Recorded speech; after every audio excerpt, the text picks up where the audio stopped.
দেখতে পাচ্ছি সর্বশেষ মোমেন্টে, সর্বশেষ মুহূর্তে এই মাঠে কাউট করেই অনেকটা এগিয়ে নিয়ে গেছে শেষ মুহূর্তে জয়ধ্বনি। এবং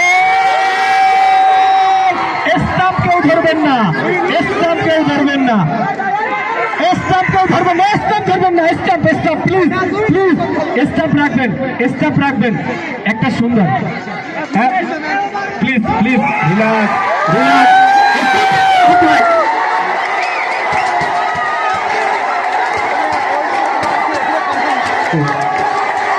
আমরা দেখতে পাচ্ছি যে এই সরকারি ব্রজমোহন কলেজের বাস্কেট গ্রাউন্ডের এই এত সুন্দর একটি মেগা ফাইনাল ম্যাচ অনুষ্ঠিত হয়েছে। এই মেগা ফাইনাল ম্যাচে অক্লান্ত পরিশ্রম করেই টুর্নামেন্ট পরিচালনা কমিটি এই খেলাটা পরিচালনা করেছে। সর্বোচ্চ শ্রম দিয়েই খেলাটা পরিচালনা গোলাম রাব্বি রাহাত ভাই, ধন্যবাদ গোলাম রাব্বি রাহাত ভাইকে, ধন্যবাদ জানাচ্ছি সরকারি ব্রজমোহন কলেজের জনাব মোহাম্মদ বাবুল খালেদ ভাই,